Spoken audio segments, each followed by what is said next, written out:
وإنه لتنزيل رب العالمين نزل به الروح الأمين على قلبك لتكون من المنذرين بلسان عربي مبين وإنه لفي زبر الأولين أولم يكن لهم آية أن يعلمه علماء بني إسرائيل ولو نزلناه على بعض الأعجمين فقرأه عليهم ما كانوا به مؤمنين كذلك سلكناه في قلوب المجرمين لا يؤمنون به حتى يروا العذاب الأليم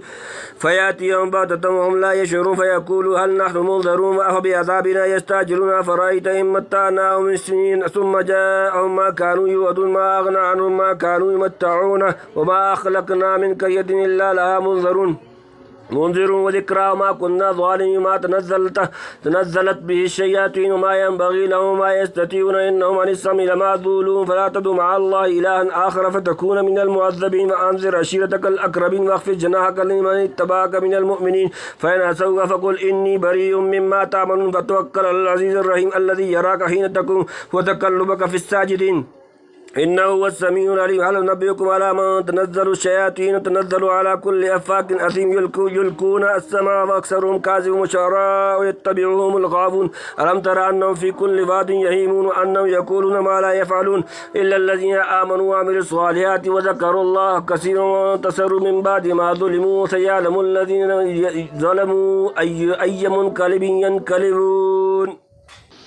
وَإِنَّهُ لَتَنزِيلُ رَبِّ الْعَالَمِينَ وَإِنَّهُ اور بے شک یہ لتنزیل البتہ اتارا ہوا رب العالمین سارے جہانوں کا رب اور یہ قرآن ہے اتارا ہوا پروردگار عالم کا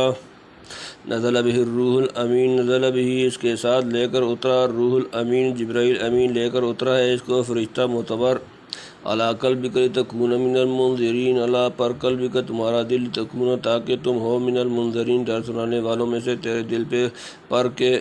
تو ہو ڈر سنا دینے والا آغاز صورت میں قرآن کریم کا ذکر تھا اور اس کی تکذیب پر دھمکی دی گئی تھی درمیان میں مکذبین حق کے واقعات بیان ہوئے یہاں سے پھر مضمون سابق کی طرف عود کیا گیا یعنی قرآن کریم و مبارک اور عظیم الشان کتاب ہے جسے رب العالمین نے اتارا جبرائیل امین لے کر اترے اور تیرے پاک و صاف قلب پر اتاری گئی کیونکہ یہی قلب تھا جو اللہ کے علم میں اس باری امانت کو اٹھانے اور سنبھالنے کے لائق تھا چنانچہ وہی قرآنی آئی اور اسی تیرے دل میں اترتی چلی گئی تو نے اس کو اپنے سارے دل سے سنا اور سمجھا اور محفوظ رکھا شاید علی قلبک کے لفظ میں یہ بھی اشارہ ہو کہ نزول وحی کی جو دو کیفیتیں حدیث صحیحہ میں وارد ہوئی ہیں یعنی کبھی سلسلۃ الجرس کی طرح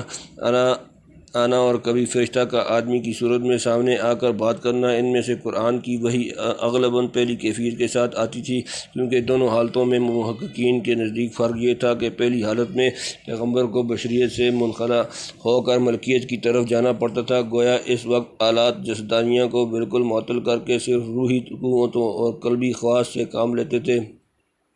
دل کے کانوں سے وحی کی آواز سنتے تھے اور دل کی آنکھوں سے فرشتے کو دیکھتے تھے اور دل کی الہی قوتوں سے ان علوم کی تلقی کرتے تھے اور محفوظ رکھتے تھے بخلاف دوسری حالت کے کہ اس میں فرشتے کو ملکیت سے نزول کر کے بشریت کی طرف آنا پڑتا تھا اس وقت پیغمبر انہی ظاہری آنکھوں سے فرشتوں کو دیکھتے اور انہی ظاہری کانوں کے توسط سے آواز سنتے تھے یہی وجہ ہے کہ وحی کی پہلی قسم کو حدیث میں فرمایا کہ ہوا شدہ اعلیٰ وہ مجھ پر بہت بھاری ہوتی ہے کیونکہ اس میں آپ صلی اللہ علیہ وآلہ وسلم کو بشریت سے ملکیت کی طرف صعود کرنا پڑتا تھا واللہ تعالی عالم بلسان عربی مبین بلسان زبان میں عربی مبین روشن واضح کھلی عربی زبان میں یعنی اتارا نہایت وسیع واضح اور شگفتہ عربی زبان میں یہاں سے معلوم ہوا کہ اعلیٰ قلبک سے مراد یہ ہیں کہ صرف مضامین قرآن کے آپ صلی اللہ علیہ وآلہ وسلم کے دل میں اتار دیے پھر آپ صلی اللہ علیہ وآلہ وسلم نے ان کو اپنے الفاظ میں ادا کر دیا بلکہ الفاظ اور مضامین سب وحی ربانی سے قلب مبارک پر القاء کیے گئے وَإِنَّهُ لَفِي زُبُرِ الْأَوَّلِينَ وَإِنَّهُ بے شک یہ لفی میں زبر صحیفے الاولین پہلے پیغمبر اور یہ لکھا پہلوں کی کتابوں میں یعنی قرآن کی اور اس کے لانے والے کی خبر پہلی آسمانی کتابوں میں موجود ہے انبیاء سابقین برابر پیشن گوئیاں کرتے چلے آئے ہیں چنانچہ باوجود بہت سی تحریف و تبدیلی کے اب تک بھی ایک ظہیرہ اسی قسم کی پیشن گوئیوں کا پایا جاتا ہے اور یہ بھی مطلب ہو سکتا ہے کہ اس قرآن کے بیشتر مضامین اجمالاً یا تفصیلاً اگلی کتابوں میں پائے جاتے ہیں خصوصاً قصص توحید رسالت معاد وغیرہ مضامین جن پر تمام کتب سماویہ اور انبیاء و مرسلین کا اتفاق رہا ہے اولم یکن لہم آیۃ ان یعلمہ علماء بنی اسرائیل کیا لم یکن نہیں لہم ان کے لیے آیتن ایک نشانی ان یعلمہ کہ جانتے ہیں اس کو علماء بنی اسرائیل، کیا ان کے واسطے نشانی نہیں یہ بات کہ اس کی خبر رکھتے ہیں پڑھے لکھے لوگ بنی اسرائیل کے، یعنی علماء بنی اسرائیل خوب جانتے ہیں کہ یہ وہی کتاب اور پیغمبر ہے جس کی خبر پہلے سے آسمانی صحیفوں میں دی گئی تھی۔ چنانچہ ان میں سے بعض نے اعلانیہ اور بعض نے اپنی خصوصی مجلسوں میں امر حق کا اقرار کیا ہے، اور بعض انصاف پسند اسی علم کی بنا پر مسلمان ہو گئے۔ مثلا حضرت عبداللہ بن سلام وغیرہ غرض ایک منصف فہیم کے لیے جس کا دل حق کی طلب رکھتا ہو، خدا سے ڈرتا ہو، اس چیز میں بڑی نشانی ہے کہ دوسرے مذاہب کے علماء بھی اپنے دلوں میں قرآن کی حقانیت کو سمجھتے ہیں، گو کسی وجہ سے بعض اوقات اعلان و اقرار کی جرات نہ کر سکیں۔ وَلَوْ نَزَّلْنَاهُ عَلَى بَعْضِ الْأَعْجَمِينَ اور اگر نزلناہ ہم نازل کرتے ہیں اسے علی بعض کسی پر، العاجمین اجمی غیر عربی، اور اگر اتارتے ہم یہ کتاب کسی اوپری زبان والے پر، فَقَرَأَهُ عَلَيْهِمْ مَا كَانُوا بِهِ مُؤْمِنِينَ، فَقَرَأَهُ پھر وہ پڑھتا اسے علیہم ان کے سامنے، ما نہ کانوا وہ ہوتے بھی اس پر مومنین ایمان لانے والے، اور وہ اس کو پڑھ کر سناتا تو بھی اس پر یقین نہ لاتے۔ یعنی آپ تو فصحاء عرب میں سے ہیں، ممکن ہے مشرکین مکہ یوں کہہ دیں کہ قرآن آپ صلی اللہ علیہ وآلہ وسلم نے خود تصنیف کر لیا ہوگا، حالانکہ قرآن اس حد اعجاز کو پہنچا ہوا ہے جس کی مثل تمام جن و انس بھی بنا کر نہیں لا سکتے۔ تاہم کہنے کو یہ احتمال پیدا کر سکتے ہیں، لیکن ان کی ہٹ درمی، شکاوت اور بدبختی کا حال تو یہ ہے کہ اگر یہ قرآن فرض کرو ہم کسی غیر فصیح عرب یا اجمی انسان پر اتارتے تو جو ایک حرف عربی کا بولنے پر قادر نہ ہوتا بلکہ بفرض محال کسی حیوان لا عقل پر اتارا جاتا، تب بھی یہ لوگ اس کے ماننے والے نہ تھے۔ اس وقت کچھ اور احتمالات پیدا کرتے۔ حضرت شاہ صاحب لکھتے ہیں، کافر کہتے تھے کہ قرآن آیا ہے عربی زبان میں، اس نبی کی زبان بھی عربی ہے، شاید آپ ہی کہلاتا ہو۔ اگر غیر زبان والے پر عربی قرآن اترتا تو یقین کرتے۔ فرمایا کہ دھوکے والے کا جی کبھی نہیں ٹھہرتا، تب اور شبہ نکالتے کہ کوئی سکھایا جاتا ہے موضح القرآن۔ کذالک سلکناہ فی قلوب المجرمین، کذالک اسی طرح سلکناہ یہ چلایا ہے، انکار داخل کر دیا، فی قلوب دلوں میں، المجرمین مجرم جمع، اسی طرح گھسا دیا ہم نے اس انکار کو گناہ گاروں کے دل میں۔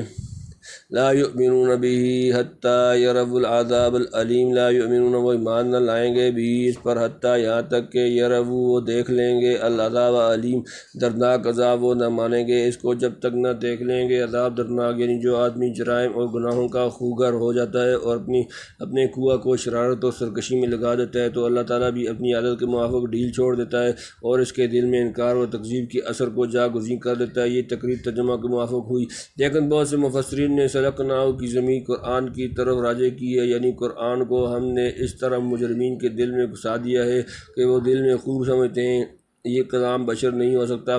پھر بھی ہٹ درمی سے ایمان نہیں لا سکتے اور تکذیب کیے چلے جاتے ہیں تاکہ دنیا یا آخرت میں دردناک عذاب کا اپنی آنکھوں سے مشاہدہ کر لیں۔ اس وقت مانیں گے کہ کہاں پیغمبر سچے تھے اور جو کتاب لائے تھے وہ سچی تھی، مگر اس وقت ماننا کچھ نفع نہ دے گا۔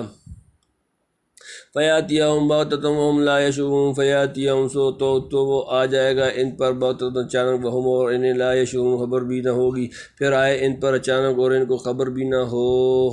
فَيَقُولُ هَلْ نَحْنُ مُنظَرُونَ، فَيَقُولُ پھر وہ کہیں گے، حل کیا نحن ہمیں منظرون مہلت دی جائے گی، پھر کہنے لگے کچھ بھی ہم کو فرصت ملے گی، یعنی جب عذاب الہی ایک دم سر پر پہنچ جائے گا اس وقت کہیں گے کیا ہمیں تھوڑی سی مہلت دی جا سکتی ہے کہ اب توبہ کر کے اپنا چال چلن درست کر لیں اور پیغمبروں کا اتباع کر کے دکھلائیں۔ دنیا میں تو عذاب کی جلدی مچا رہے تھے، اب مہلت طلب کرنے لگے۔ افبعذابنا یستعجلون، افبعذابنا کیا پس ہمارے عذاب کو یستعجلون وہ جلدی چاہتے ہیں، کیا ہمارے عذاب کو جلد مانگتے ہیں۔ افرأیت ان متعناہم سنین، افرأیت کیا تم نے دیکھا، ان اگر متعناہم ہمیں نے فائدہ پہنچائے، سنین کئی برسوں، بھلا دیکھ تو اگر فائدہ پہنچاتے رہیں ہم ان کو برسوں۔ ثم جاءہم ما کانوا یوعدون، پھر جاءہم پہنچے ان پر ما جو کانوا یوعدون انہیں وعید کی جاتی تھی، پھر پہنچے ان پر جس چیز کا ان سے وعدہ تھا۔ ما اغنی عنہم ما کانوا یمتعون، ما اغنی کیا کام آئے گا عنہم ان کے ما جو ماں جس سے قانون یمتعون وہ فائدہ اٹھاتے تھے، تو کیا کام آئے گا ان کے جو کچھ فائدہ اٹھاتے رہے، یعنی سالہ سال کی ڈھیل اور مہلت بھی جو دی گئی تھی اس وقت کچھ کام نہ آئے گی۔ اس وقت یہ برسوں کی مہلت کل عدم معلوم ہوگی اور سمجھیں گے کہ واقعی بہت ہی جلدی پکڑے گئے۔ کأنہم یوم یرونہا لم یلبثوا الا عشیۃ وضحاہا، سورۃ نمبر 79، سورۃ النازعات آیت نمبر 46۔ وما اہلکنا من قریۃ الا لہا منذرون، اور ما اہلکنا نہیں ہلاک کیا ہم نے من قریۃ کسی بستی کو الا مگر لہا اس کے لیے منذرون ڈرانے والے، اور کوئی بستی نہیں غارت کیا ہم نے جس کے لیے نہیں ہے ڈر سنا دینے والا۔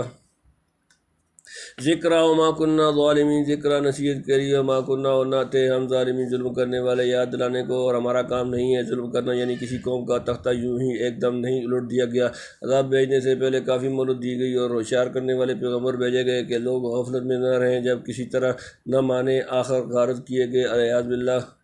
وما تنزلت به الشیاطین، اور ما تنزلت نہیں اترے بھی اسے لے کر الشیاطین شیطان جمع، اور اس قرآن کو نہیں لے کر اترے شیطان۔ وما ينبغی لهم وما یستطیعون، وما ينبغی اور سزاوار نہیں لهم ان کو، وما یستطیعون نہ وہ کر سکتے ہیں اور نہ ان سے بن آئے اور نہ وہ کر سکیں۔ درمیان میں مکذبین کے احوال بیان فرما کر پھر اصل مضمون وَإِنَّهُ لِتَنزِيلُ رَبِّ الْعَالَمِينَ 192 نزل بِهِ الروح الامین 193 26 سورۃ نمبر الشعراء آیت نمبر 192 کی تکمیل و تمیم فرماتے ہیں، یعنی یہ کتاب خدا تعالیٰ کی ہاں سے جبرائیل امین لائے ہیں، شیاطین کی سکھلائی ہوئی چیز نہیں، بھلا شیاطین سے کہاں ممکن ہے کہ ایسی کتاب بن آئے؟ ان کی اتباع کا خاصہ تو گمراہی، فساد اور ظلمت پھیلانا ہے، اور یہ کتاب اول سے آخر تک رشد و صلاح اور نور ہدایت سے بری ہوئی ہے، جس کی تعلیم سے وہ جماعت تیار ہوئی جس سے زیادہ آسمان کے نیچے بجز انبیاء کے کوئی پاک باز صادق خدا ترس اور خدا پرست جماعت نہیں، تو اس کتاب کے علوم و شیاطین کی اتباع میں کوئی مناسبت نہیں،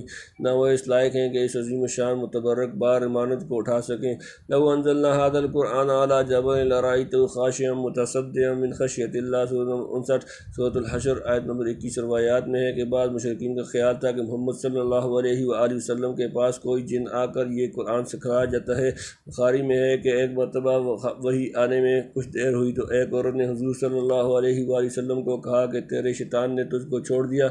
نعوذ باللہ، ان آیات میں ایسی خیال کی تردید ہے۔ انہم عن السمع لمعزولون، انہم بے شک وہ عن سے السمع سننا لمعزولون دور کر دیے گئے، ان کو تو سننے کی جگہ سے دور کر دیا، یعنی نزول قرآن کے زمانے میں اس کی حفاظت کے لیے ایسے غیبی پیرے بٹھائے گئے ہیں کہ شیاطین پاس بھی نہیں بھٹک سکتے، نہ یہ غائب ہو سکتے ہیں۔ کما قال تعالیٰ انا كنا نقعد منها مقاعد للسمع فمن يستمع الآن يجد له شهابا رصدا، سورۃ نمبر 72 سورۃ الجن آیت نمبر 9۔ وقال تعالیٰ فإنه يسلك من بين يديه ومن خلفه رصدا، سورۃ نمبر 72 سورۃ الجن آیت نمبر 27۔ وقال تعالیٰ لا يأتيه الباطل من بين يديه ولا من خلفه تنزيل من رب حكيم حميد، سورۃ نمبر 41 سورۃ فصلت آیت نمبر 42۔ تنبیہ، شیاطین کے غیبی خبریں سننے کی کوششیں کرنے اور ناکام رہنے کے متعلق سورہ حجر کی شروع میں مفصل کلام کیا جا چکا ہے، وہاں مطالعہ کرنا چاہیے۔ فلا تدع مع اللہ الہا آخر فتکون من المعذبین، فلا تدع پس نہ پکارو مع اللہ اللہ کے ساتھ الہا آخر کوئی دوسرا معبود، فتکون کہ ہو جاؤ من سے المعذبین مبتلا عذاب، سو تو مت پکار اللہ کے ساتھ دوسرا معبود پھر تو پڑے عذاب میں۔ یہ فرمایا رسول کو، سنایا اوروں کو، یعنی جب یہ کتاب بلا شک و شبہ خدا کی اتاری ہوئی ہے، شیطان کا اس میں ذرا بر دخل نہیں، تو چاہیے کہ اس کی تعلیم پر چلو جس میں اصول توحید ہے، شرک و کفر اور تکذیب کی شیطانی راہ اختیار مت کرو، ورنہ عذاب الہی سے رستگاری کی کوئی سبیل نہیں۔ وَأَنذِرْ عَشِيرَتَكَ الْأَقْرَبِينَ، وَأَنذِرْ اور تم ڈراؤ عشیرتک اپنے رشتہ دار، الاقربین قریب ترین، اور ڈر سنا دے اپنے قریب کے رشتہ داروں کو، یعنی اوروں سے پہلے اپنے اقارب کو تنبیہ کیجیے کہ خیر خواہی میں ان کا حق مقدم ہے، اور ویسے بھی آدمی کی صداقت و حقانیت اقارب کے معاملہ سے پرکھی جاتی ہے۔ حضرت شاہ صاحب لکھتے ہیں کہ جب یہ آیت اتری، حضرت صلی اللہ علیہ وآلہ وسلم نے سارے قریش کو پکار کر سنا دیا، اور اپنی پھوپھی تک اور اپنی بیٹی تک اور چچا تک کہہ سنایا کہ اللہ کے ہاں اپنے فکر کرو، خدا کے ہاں میں تمہارا کچھ نہیں کر سکتا۔ وَاخْفِضْ جَنَاحَكَ لِمَنِ اتَّبَعَكَ مِنَ الْمُؤْمِنِينَ، اور اخفض جھکاؤ جناح کا اپنا بازو، لمن اس کے لیے جس نے اتباع کا تمہاری پیروی کی، من سے المؤمنین مومنوں، اور اپنے بازو نیچے رکھ ان کے واسطے جو تیرے ساتھ ہیں ایمان والے، یعنی شفقت میں رکھ ایمان والوں کو، اپنے ہوں یا پرائے۔ فَإِنْ عَصَوْكَ فَقُلْ إِنِّي بَرِيءٌ مِّمَّا تَعْمَلُونَ، فَإِنْ پھر اگر عصوك وہ تمہاری نافرمانی کریں، فقل تو کہہ دے تو کہہ دیں انی بریٌ بے شک میں بیزار ہوں مما اس سے جو تعملون تم کرتے ہو۔ پھر اگر تیری نافرمانی کریں تو کہہ دے میں بیزار ہوں تمہارے کام سے، یعنی خلاف حکم خدا جو کوئی کرے اس سے تو بیزار ہو جا نہ ہو یا پرایا۔ وتوکل العزیز الرحیم، وتوکل اور بھروسہ کرو اللہ پر العزیز غالب الرحیم نہایت مہربان، اور بھروسہ کر اس زبردست رحم والے پر، یعنی نافرمانی کرنے والے کوئی ہوں اور کتنے ہی ہوں تیرا کچھ نہیں بگاڑ سکتے۔ سب سے بیزار ہو کر ایک خدا پر بھروسہ رکھ جو زبردست بھی ہے، کسی کی اس کے مقابلے میں چل نہیں سکتی، اور مہربانی فرمانے والا بھی، چنانچہ اپنی مہربانی سے تیرے حال پر ہر وقت نظر عنایت رکھتا ہے۔ الذی یراک حین تقوم، الذی وہ جو یراک تمہیں دیکھتا ہے، حین جب تقوم تم کھڑے ہوتے ہو، جو دیکھتا ہے تجھ کو جب تو اٹھتا ہے۔ وتقلبک فی الساجدین، وتقلبک اور تمہارا پھرنا فی میں الساجدین سجدہ کرنے والے نمازی، اور تیرا پھرنا نمازیوں میں، یعنی جب تو تہجد کو اٹھتا ہے، متوسلین کی خبر لیتا ہے کہ خدا کی یاد میں ہیں یا غافل موضع ہے، تو جب نماز کے لیے کھڑا ہوتا ہے اور جماعت کی نماز میں نقل و حرکت، رکوع سجود وغیرہ کرتا ہے اور مقرریوں کی دیکھ بھال رکھتا ہے۔ اور بعض سلف نے کہا کہ ساجدین سے آپ صلی اللہ علیہ وسلم کے احباب مراد ہیں، یعنی آپ صلی اللہ علیہ وسلم کے نور کا ایک نبی کی سلب سے دوسرے نبی کی سلب تک منتقل ہونا اور آخر میں نبی ہو کر تشریف لانا، بلکہ بعض مفسرین نے اس لفظ سے حضور صلی اللہ علیہ وسلم کے والدین کے ایمان پر استدلال کیا، واللہ اعلم۔ انہ هو السمیع العلیم، انہ بے شک وہ ہوا وہی السمیع سننے والا، العلیم جاننے والا، بے شک وہی ہے سننے والا جاننے والا۔ هل انبئکم علی من تنزل الشیاطین، حل کیا انبئکم میں تمہیں بتاؤں، علی من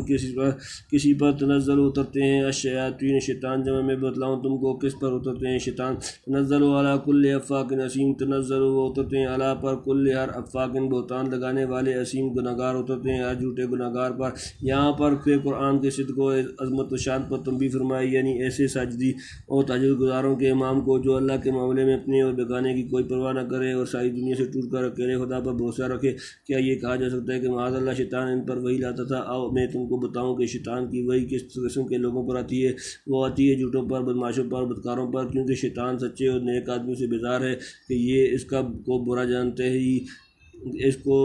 جانتے ہی جھوٹے دغا بازوں سے خوش ہے جو اس کی مرضی کے موافق ہیں۔ بھلا سب سچوں سے زیادہ سچے اور تمام نیکوں سے بڑھ کر نیک انسان کو شیطانی وحی سے کیا نسبت؟ حضور صلی اللہ علیہ وسلم کا صدق و امانت، اتقاء، پاک بازی، خدا ترسی، تو وہ صاف ہیں جو بچپن سے لے کر دعویٰ نبوت تک آپ کی ساری قوم کو تسلیم تھے، حتیٰ کہ الصادقین الامین آپ کا لقب ہی پڑ گیا تھا۔ یلقون السمع واکثرهم کاذبون، یلقون ڈال دیتے ہیں، السمع سنی سنائی بات، واکثرهم اور ان میں اکثر، کاذبون جھوٹے ہیں، لا ڈالتے ہیں سنی ہوئی بات اور بہت ان میں جھوٹے ہیں۔ یعنی شیاطین کوئی ایک آدھ نہ تمام بات امور غیبیہ جزیہ کے متعلق جو سن بھاگتے ہیں، اس میں سے سوچ جھوٹ ملا کر اپنی کہن دوستوں کو پہنچاتے ہیں۔ یہ حقیقت ان کی وحی کی ہے، برخلاف اس کے انبیاء کی وحی کے کہ ایک حرف اور ایک شوشہ بھی جھوٹ نہیں ہو سکتا۔ بعد نے یلقون السمع کے معنی یہ لیے ہیں کہ شیاطین ملا اعلیٰ کی طرف کان لگاتے ہیں کہ کوئی غیبی بھنک کان میں پڑ جائے، یا جھوٹے گناہگار شیاطین کی طرف کان جھکائے رکھتے ہیں کہ کوئی چیز ادھر سے ہاتھ آئے تو چلتی کریں۔ وشعراء یتبعہم الغاوون، وشعراء و شاعر جمع یتبعہم ان کی پیروی کرتے ہیں، الغاوون گمراہ لوگ، شاعروں کی بات پر چلیں وہی جو بے راہ ہیں۔ کافر لوگ پیغمبر کو کبھی کہان بتاتے کبھی شاعر، سو فرمایا کہ شاعری کی باتیں میں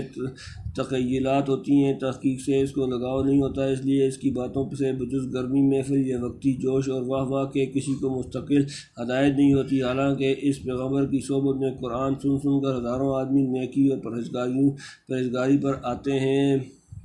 الم تر انہم فی کل واد یہیمون، الم تر کیا تم نے نہیں دیکھا، انہم فی کل واد ان کے وہ ہر وادی میں یہیمون سرگرداں پھرتے ہیں، تو نے نہیں دیکھا کہ وہ ہر میدان میں سر مارتے پھرتے ہیں۔ یعنی جو مضمون پکڑ لیا اس کو بڑھاتے چلے گئے، کسی کی تعریف کی تو آسمان پر چڑھا دیا، مذمت کی تو ساری دنیا کے عیب اس میں جمع کر دیے، موجود کو معدوم اور معدوم کو موجود ثابت کرنا ان کے بائیں ہاتھ کا کھیل ہے۔ غرض جھوٹ، مبالغہ اور تخیل کے جس جنگل میں نکل گئے پھر مڑ کر نہیں دیکھا، اسی لیے شعر کی نسبت مشہور ہے، اکذب او احسن او وَأَنَّهُمْ يَقُولُونَ مَا لَا يَفْعَلُونَ وَأَنَّهُمْ یہ کہ وہ یقولون وہ کہتے ہیں ما جو لا يفعلون وہ کرتے نہیں، اور یہ کہ وہ کہتے ہیں جو نہیں کرتے، یعنی شعر پڑھو تو معلوم ہو کہ رستم سے زیادہ بہادر اور شعر سے زیادہ دلیر ہوں گے، اور جا کر ملو تو پرلے درجے کے نامرد اور ڈرپوک، کبھی دیکھو تو ہٹے کٹے ہیں، اور اشعار پڑھو تو خیال ہو کہ نبضیں ساکت ہو چکی، قبض روح کا انتظار ہے۔ خالین مسدس میں ان کے جھوٹ کا خوب نقشہ کھینچا ہے۔ غرض ایک پیغمبر خدا اور وہ بھی خاتم الانبیاء کو اس جماعت سے کیا لگاؤ، اسی لیے فرمایا وما علمناه الشعر وما ينبغي له، سورہ نمبر 36 سورہ یاسین آیت نمبر 59۔ آپ صلی اللہ علیہ وسلم کی جو بات تھی جچی تلی 52 تولے پاورتی تحقیق کے ترازو میں تلی ہوئی، پھر جو بات زبان مبارک سے سنی جاتی تھی وہی علم میں آنکھوں سے نظر آتی تھی۔ بھلا شاعر ایسے ہوتے ہیں اور شاعری اسے کہتے ہیں، حاشا ثم خاشا۔ إلا الذين آمنوا وعملوا الصالحات وذكروا الله كثيرا وانتصروا من بعد ما ظلموا وسيعلم الذين ظلموا أي منقلب ينقلبون۔ إلا مگر الذين جو لوگ آمنوا ایمان لائے وعملوا اور انہوں نے عمل کیا صالحات اچھے، وذکر اللہ اور اللہ کو یاد کیا کثیرا بکثرت، وانتصروا اور انہوں نے بدلہ لیا من بعد اس کے بعد ما ظلموا کہ ان پر ظلم ہوا، وسيعلم اور منقریب جان لیں گے الذين وہ لوگ جنہوں نے ظلم کیا، یا کس منقلب لوٹنے کی جگہ کروٹ جن قلبوں اڑتے ہیں انہیں لوٹ کر جانا ہے، مگر وہ لوگ جو یقین لائے اور کام کیے اچھے اور یاد کی اللہ کو بہت اور بدلہ لیا اس کے پیچھے کہ ان پر ظلم ہوا، اور اب معلوم کر لیں گے ظلم کرنے والے کہ کس کروٹ اڑتے ہیں۔ مگر جو کوئی شعر میں اللہ کی حمد کہے یا نیکی کی ترغیب دے یا کفر کی مذمت یا گناہ کی برائی کرے یا کافر اسلام کی ہجو کریں، یہ اس کا جواب دے یا کسی نے اس کو ایذا پہنچائی، اس کا جواب حد اعتدال دیا، ایسا شعر عیب نہیں۔ چنانچہ حضرت حسان بن ثابت رضی اللہ تعالیٰ عنہ وغیرہ ایسے ہی اشعار کہتے تھے، اسی لیے حضور صلی اللہ علیہ وآلہ وسلم نے فرمایا کہ ان کافروں کا جواب دے اور روح القدس تیرے ساتھ ہے۔ یہ من بعد ما ظلموا سورۃ نمبر 26 سورہ شعراء آیت نمبر 227 کی مناسبت سے فرمایا کہ ظالموں کو عنقریب اپنا انجام معلوم ہو جائے گا کہ کس کروٹ اونٹ بیٹھتا ہے۔ سب سے بڑا ظلم یہ ہے کہ اللہ کی کتابوں اور پیغمبروں کو کاہن و شاعر کہہ کر جھٹلائے۔ تم سورۃ الشعراء وللہ الحمد والمن۔